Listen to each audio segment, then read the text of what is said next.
नमस्कार, मी सुगरण किचनमध्ये तुम्हा सर्वांचे स्वागत करते.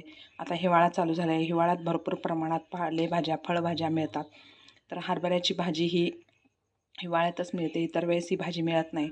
तर आज आपण हरभऱ्याच्या पानांची भाजी कसे तयार करतात ते पाहणार आहोत.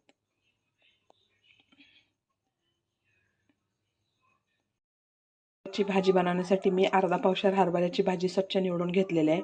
आता हे मिठात कोमट पाणी करून त्यात मीठ घालून मिठाच्या पाण्याने 2 वेळा स्वच्छ धुवून घेते. पाणी कोमट करून घेतलेलं आहे, त्यामध्ये आता मीठ टाकते. आता ह्या पाण्यामध्ये मी हरभऱ्याची भाजी घालून धुवून घेते.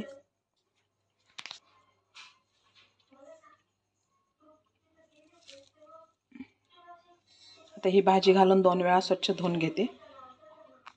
भाजी 2 वेळा मिठाच्या पाण्याने धुवून घेतलेली आहे. आता ही भाजी पाण्यातून काढून मी चाळणीत निथळायला ठेवते. त्यासाठी मी चाळण घेतलेलं आहे आणि खाली एक भांडं ठेवलेलं आहे.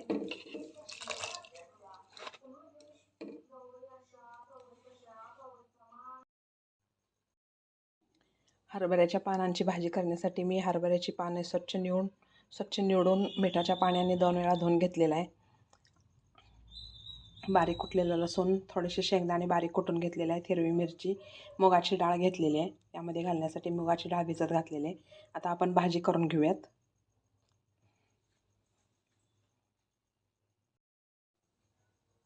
हरभऱ्याच्या पानांची भाजी करण्यासाठी मी गॅसवर कढई गरम करायला ठेवलेला आहे. त्यामध्ये तेल घालते. ही हरभऱ्याची भाजी फक्त हिवाळ्यातच मिळते, इतर वेळेस ही भाजी मिळत नाही.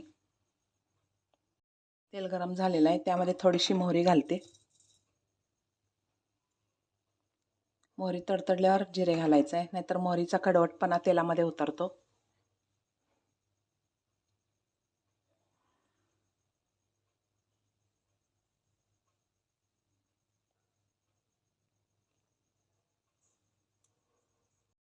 मोहरी तडतडायला लागली, त्यानंतर जिरे घालते.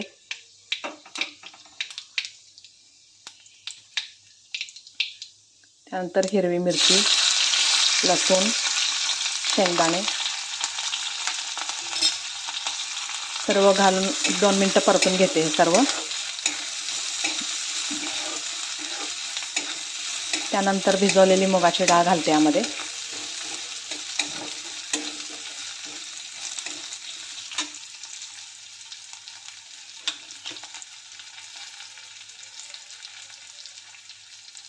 मुगाची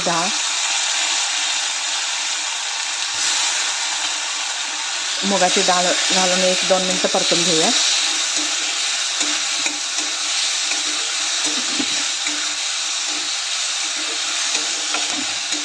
चांगलं परतून झालेलं आहे. त्यानंतर आपण भाजी निवडून स्वच्छ धुवून ठेवलेली भाजी यामध्ये घालते.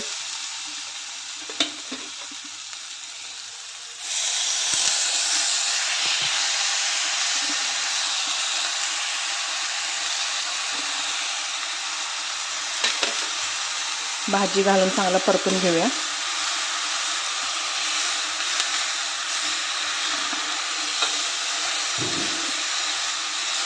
तर यामध्ये चवीपुरतं मीठ घालते.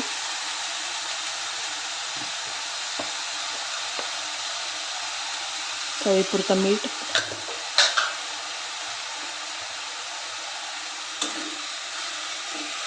मीठ घालून मिक्स करून घेते. त्यानंतर झाकण ठेवून वाफेवर ही भाजी आपण शिजवून घेऊयात.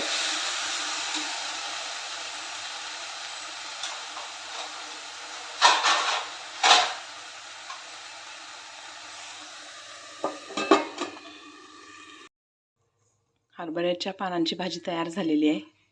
भाजी वाफेवर चांगली शिजलेली आहे. आता मी एका बाउलमध्ये काढून घेते. त्या पानांची भाजी तयार झालेली आहे, ते मी एका बाउलमध्ये काढून घेतलेलं आहे. मस्त अशी भाजी तयार झालेली आहे. ही भाजी आपण भाकरीबरोबर खाऊ शकता. ज्वारीची भाकरी, तांदळाची भाकरी किंवा बाजरीच्या भाकरीबरोबर खाऊ शकता. तसेच नवनवीन आणि छान छान हेल्दी रेसिपी पाहण्यासाठी मी सुगरण किचनला लाईक, शेअर आणि सबस्क्राईब करा.